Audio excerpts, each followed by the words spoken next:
Dr. Nirmala Reddy, who is, of course, a Senior Manager for Enterprise Development at Nedbank. And Nedbank's been an amazing partner, a meaningful partner for many years with the NSBC. And it's because of organizations like Nedbank, we can do what we do. And that is really helping SMEs stay in business and going on to build bigger and more successful businesses. And that's what today is all about here, again, to contribute to that. So guys, Pumzili, welcome.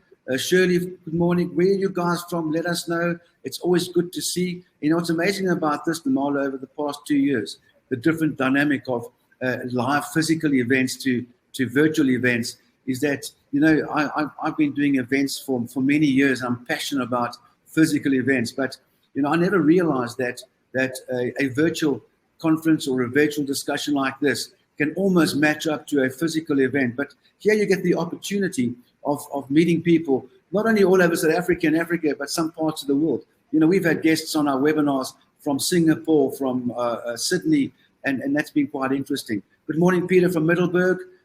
Good morning, Mariana from Cape Town. We always have an amazing Beauty. Good morning from Germiston. We always have amazing good morning from Pretoria, Corne Bester, Ronald. Good to see you guys. So let's start the ball rolling. Renata, thank you, Renata. Renata comes onto everything we do. Amazing businesswoman, a great contributor to the NSBC. Renata, good to see you. And what's amazing as well is, Nirmala, I just see the same names coming up all the time. We have a massive following, and we're truly grateful for that, because of people like this, we can do what we do. And so, hello, Damien. So, all right, let's get into the discussion this morning. And, you know, what we're going to talk about is the important link between financial and mental health when building a business, specifically an SMME. And this morning, I've got Dr. Nirmala Reddy, as I mentioned earlier, is the Senior Manager for Enterprise Development at Nedbank. I've got a couple of questions here. And what we do know, and we used to, just so for those on the platform for the first time, we kind of always do a Q&A, an interactive Q&A session. It's practical, it's meaningful, it's more fun. And again, we'll do that this morning. But what I can ask everybody out there, if there are any questions that you would like Nirmala to answer, please put them on the chat. If we can't get to answering your question, we will come back to you after this discussion this morning. So, Dr. Nirmala Reddy, thank you for joining. It's a pleasure to have you on board this morning. And please tell us a bit about yourself and your role at Nedbank. Thank you, Mike. It's great to be here, and wonderful energy from the those that have joined us. I'm really excited about this morning's session. So I look after enterprise and supply development at Nedbank. It's been a wonderful journey. My role is basically extending to engaging with business owners, with SMEs, with partners, stakeholders, collaborating, designing, creating. It's just been an amazing journey across many years where we've created wonderful things. Right. Well, thank you for that. And, you know, I've got a couple of key questions here. And what I find interesting about this is that the few words here, you know, the link between financial and mental health. And, you know, I know that I've been in many discussions on global platforms over the past 2 years. And, you know, we do know that an entrepreneur or business owner who runs a business, you know, mental and physical health is extremely important. You know, it's the foundation of your castle. If you don't take care of that and look after that, you cannot go on to building your castle. So this is why I find this extremely important. But I've got a question for you, Nirmala, and how can entrepreneurs manage the fear of failure, uncertainty, social isolation, burnout, and stress?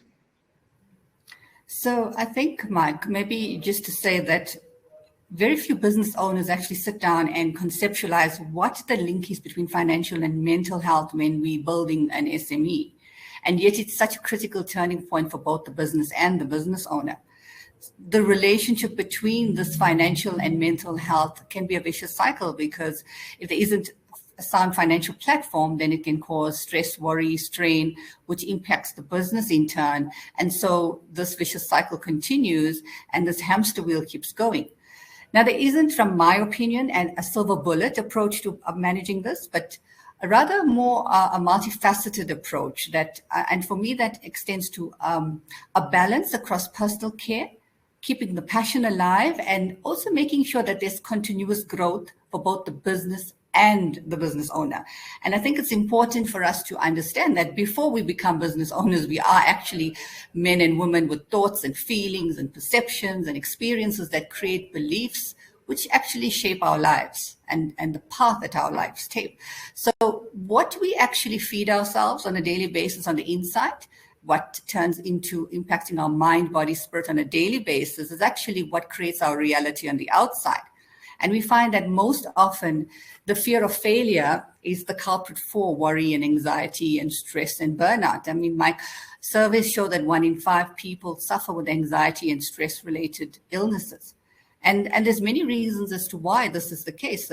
It could be, and most common ones are limiting beliefs or patterns, and this could be deep-seated ones from even when we were a child. Traumatic life experiences, phobias, or I think this one, most of us are, actually guilty of, is the need for perfectionism. And when we are beholden to all of these character traits, we find that we then stuck with anxiety, procrastination, low self-esteem, and self-sabotaging behavior. And these are the reasons why we suddenly sit back and say, but I'm so excited about this project and this opportunity, but I just can't bring myself to get to it. And why? And how, some of the basic ways of actually dealing with this, Mike, is actually to stop and try to assess what is the root cause of what's causing my fear here and now? What exactly is the reason? And really delve down to the bottom of the reason. And you'd find that it would be something that is deep-seated within you. That's a great place to start. But I think also beyond that, we need to stop setting unrealistic goals for ourselves. We bring on this expectation that, we all have all these wonderful visions and goals and aspirations, but then we set ourselves up for failure because we set up these unrealistic goals. And when we do that, we then encounter stress and anxiety, and then it stops being fun. And then the creativity stops flowing. So it's all counterintuitive to all these wonderful growth strategies that you as a business owner actually has, because you're putting yourself through undue stress. And then I think from a general common sense point of view, redefine what success means for you. Don't subscribe to what it's out there in the marketplace or what is success for someone else. Define it for yourself. What does it mean for you? I mean, most often we find that we say we want to grow wealth in our business, we want to accumulate money, but what does actually growing wealth mean? It means financial freedom. And what does financial freedom mean? It means different things for different people. So define what that means for you. And very important when it comes to stress and fear and anxiety, give yourself permission to fail. That is such an important thing. I mean, we know from the many millionaires and billionaires that have succeeded after many failures that failure is your stepping stone to success. 100%. And I think what's important about failures, I'm sure you'll agree with me, Nirmala, is that, for every failure or every obstacle we encounter, learn from that failure, learn from that obstacle. And that will allow you to start climbing your ladder.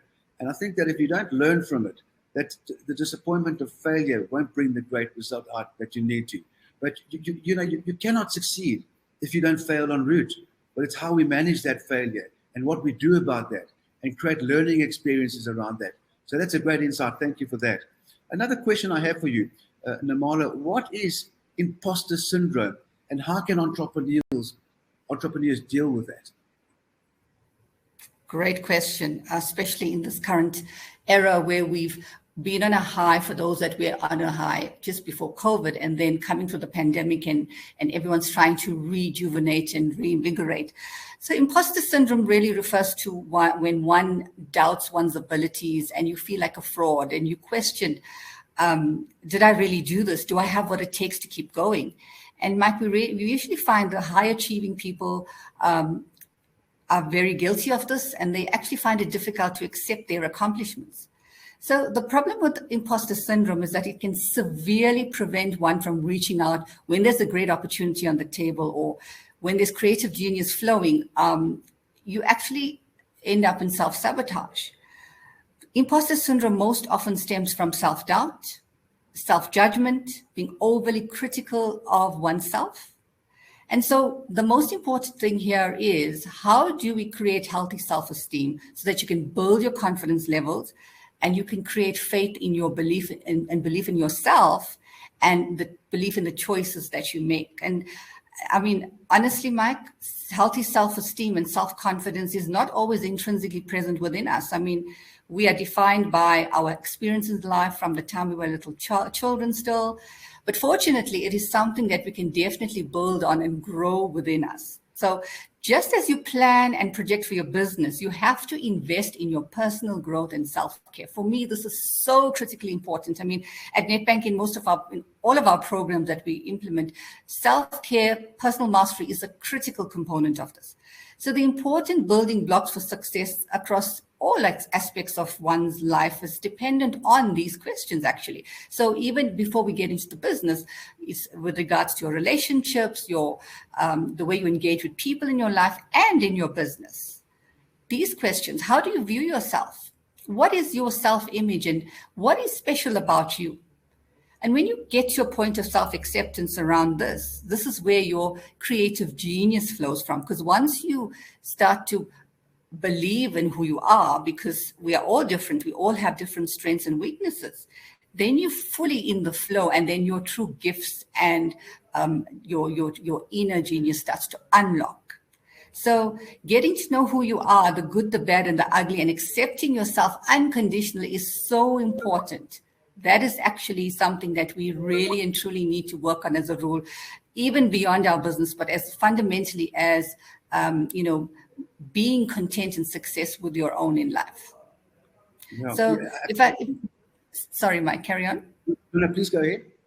Okay, so I was going to go on to some of the steps that we can work on to alleviate or work on imposter syndrome. And I think for me, the important thing is your daily routine to feed your mind, your body, and your spirit, and maintaining balance in your life. So as I was saying, at Nedbank, we've implemented many in-house business development programs. And we found that the most successful business owners were those that woke up in the early hours of the morning to make time for this mind, body, spirit sustenance. And this could have been in the form of going to gym or your personal exercise routine, and then having some quiet time to reflect and contemplate your day ahead. So you almost set the scene and you own the day that is to come. So we found that the difference between those that actually did this practice on a daily basis were actually running multi-million rand businesses and continue to do so, whereas those that didn't were functioning off pure adrenaline, stringent deadlines, high tension, and ongoing stress. Absolutely. And, Nirmala, often people, over the years, I speak to people who are about to start a business and they say, Mike, I'm not quite sure. My self-confidence levels aren't there. I don't know if I can believe in myself that much. My self-esteem is low. Is there a solution? And I often say yes, and you touched on this earlier. It's called adopt the magic of tiny steps. Imagine setting tiny goals. First of all, think big, but tiny goals. And every single goal that you set, you win it. Eventually what's happened is you become a winner and you start building your belief system. You start becoming super self-confident. Your esteem levels increase because you are being successful at everything that you do. But like you said, really unrealistic goals aren't going to allow you to overcome these problems, and you will maintain a low self-confidence levels. And often people have tried that, and they've given me feedback en route, and they've overcome the amazing obstacles and achieved to what they want to achieve and arrived at where they want to arrive at. So great insight. Thank you for that. Nirmala, how can entrepreneurs deal with financial turmoil, become financially literate and independent?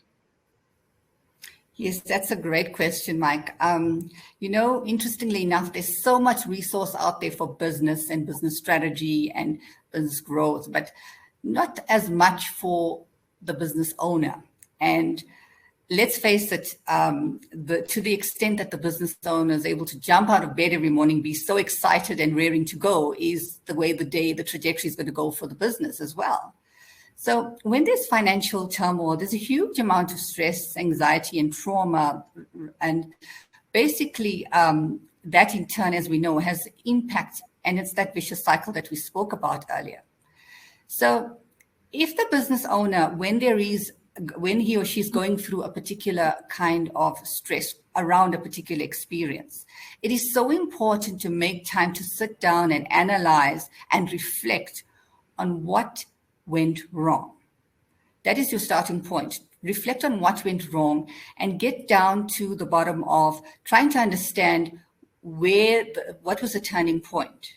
And this is such an important aspect on so many levels, Mike, because what happens we as human beings when we go through traumatic experience, the subconscious mind, that's a discussion for a whole other session altogether. But the subconscious mind remembers the trauma that was set in, the way you reacted and all the stress that came with it. And so the next time you are sitting down and you have to make a big decision around a financial transaction, or there's a big opportunity for a big sale to come through, and you're now ready and you're doing the numbers, and you suddenly find yourself bogged down and you just can't get going, and you start to stress and anxiety sets in, and with some people even panic attacks. And the reason for this is when you are going through that initial experience, if you don't make space for your time to unlock and acknowledge the fear, the emotion, the turmoil that you were going through, then that gets stored and it rears its ugly head down the line.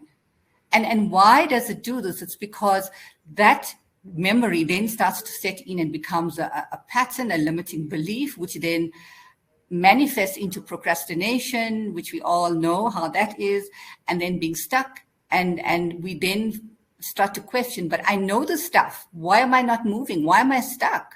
Why can I not just move ahead and make through at the sale? Everything, the setting is right. And it's about that intrinsic self-care once again.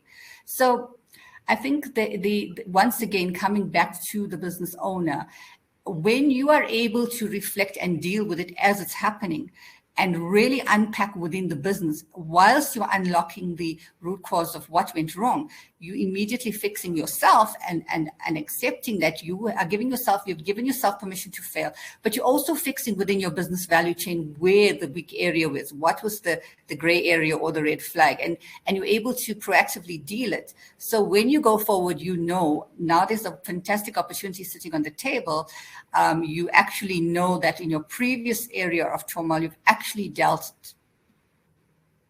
No, absolutely, Nirmala. It's what you say is 100% makes sense.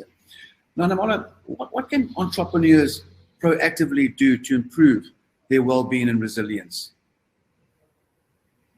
I think that's in the current environment that we're in, we all know that we've come out of such challenging circumstances, and we're still going through it, and we're on that turnaround platform. I think, I've been iterating from the time we started our chat that the extent that one takes care of your mind, body, spirit, this is reflected in your quality of life, in the business, the way you run your business, the quality of relationships that you have in all aspects of your life.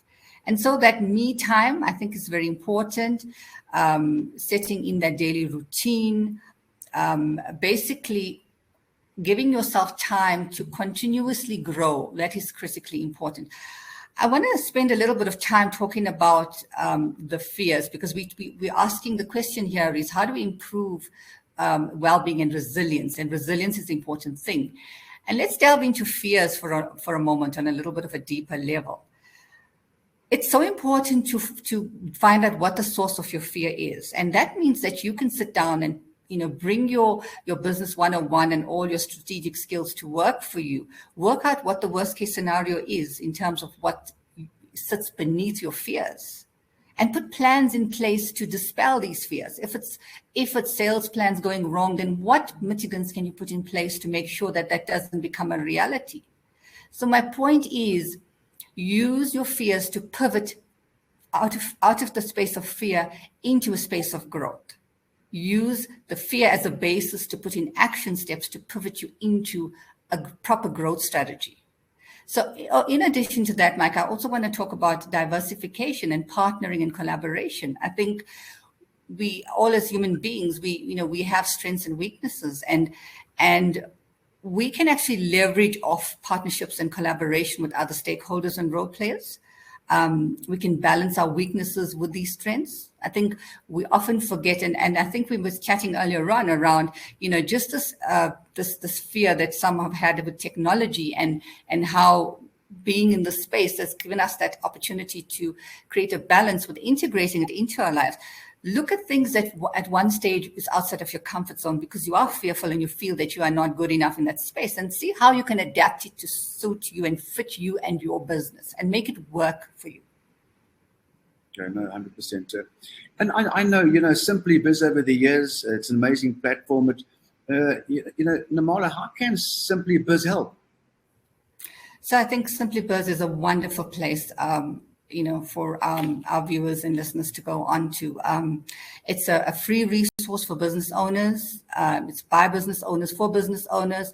It provides you, so a lot of the stuff that I'm talking about and a lot of the intrinsic stuff that we can access, the tips, the business trends, information, access to information, continuous growing is all available on Simply Biz. So this platform is uniquely positioned to create a market, create networks, to bring forth offers and tools to the business owner, to the SME, so that they can constantly be on top of things. Now, I know that the internet it's overwhelmed with a whole lot of stuff. And, when you can have information overload. Simply Biz offers you a one-stop shop where you can go in, you can get access to directories, you can get access to information, how to access funding. If there's particular skills, there's information about coaching and mentoring. And as well as, in addition to all of that, also an opportunity to lead for lead flow as well from a business market access point of view. Oh, absolutely, 100%. Nirmala, I've got a final important question for you, of course. What tips would you give small business owners to grow their business this year and beyond? Yes. So I think we just touching on the technology issue as well. Go in, step out of your comfort zone. Technology is one example, but there's many aspects of self where we feel that we are not good enough or we can't do it. And when you go in and you try bits and pieces and break it down, you find that actually you can customize it and then eventually monetize your unique way of doing things and integrating that into your business. Now, there's a saying that goes around that if you want to know your state of mind, look at the people that you surround yourself with in your daily life. And I want to repeat that. If you want to know where your state of mind is, look at the people that you surround yourself with in your daily life. So we have a choice as to what we include in our lives and what our business looks like and the trajectory it takes. I want to emphasize this point. Exercise the power of choice and do what makes you happy. A happy business owner is a successful business owner because creativity flows when you are happy and you are well balanced. Another important point for the year ahead, align with industry specialists and businesses that have strong networks that you can leverage. There's so many different things happening. Be aware and be on top of your game by having a clear understanding of what's happening out there, technology-wise, innovation-wise, and see how you can adapt into your business or be a part of what's happening in mainstream. Another important point, which is ongoing learning. So we all know that knowledge is power and we never stop learning. So whether it is going on to, online every day and looking at your market analysis of your industry or sector, whether it's formal education or training, whether it's research and networking, aligning yourself with mentors, do what you need to continuously grow, because that's how you raise the bar, you up your game and you keep ahead of your competitors. And also, if you go through all the elements of wellness and what we've spoken, when you are continuously learning, it builds your self-confidence levels, which actually removes doubts and worries and leads to a healthy self-esteem and a healthy mind, body, spirit. And I think very, very important underpinning all of this, Mike, is to have fun. I think we start off with, we entrepreneurs for many, many reasons. And it could be, necessity or can't be working for someone else. Whatever the reason is, you are where you are because of the fact that it motivates you and it's fun.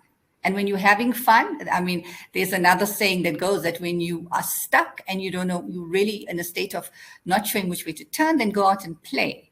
And when you play, creativity flows. And I think that for me is such an important foundation component of business success. Well said. And, to add further to what you said, and I know Martin in the chat brought it up, as Albert Einstein said, you're the sum of the 5 people that you hang around most with in life. And, one of my talks that I do is around, getting rid of the toxic elements in your life. Those people who are negative, who don't encourage you on your journey, who drain you. And, you've got to displace the toxicity and surround yourself with positive, like-minded people who encourage you, who help you, and of course, in return as well. And that allows you to improve on your well-being. And of course, it allows you also to have that extra edge to get you where you want to be. And for me, that's important. You surround that positivity. It's tough out there, but if you can surround yourself with the right people, it's a big contributing factor towards your success drive. So thank you for touching on that. But Dr. Nirmala Reddy, your insights are unique, powerful, and pretty much the most important words that one can hear. Well-being in the workplace, having a work-life balance is incredibly important, and in the most people don't. But I think it's an important message this morning that we have to have that, because you cannot succeed if you don't really embrace this. So Dr. Nirmala Reddy, thank you for your insights. And of course, I know that the feedback coming through the chat, amazing. We thank you for your time, and to Nedbank, of course, for allowing us to make this happen. Thank you very much. Pleasure, Mike. Thank you so much. Thanks for having me on. Great. And to all our attendees out there, of course, I always say, it's because of people like you, we can do what we do. So we're very grateful for your following and for listening, and hopefully that you'll take something from this that can make a massive difference in your personal lives, and then of course in your business. And then for those of you, I know that technology is a big issue right now, connectivity and load shedding and blown up transformers, things are happening, but this will of course be a replay on the go all the time. So those of you who got a bit stuck or came in a bit late, please note that the replay will be there. You will be sent the replay, and then you can also watch that in your own time. So to our attendees out there, have a great weekend ahead. Stay close to the NSBC. We're all about that. Meeting people like Dr. Nirmala Reddy and many other people who commit their time to helping others. And so we've got exciting things coming up at the NSBC, amazing webinars, virtual networking functions, of course, digital exhibitions, you name it, it's all happening. So thank you very much. And again, Nirmala, thank you for your time, truly grateful.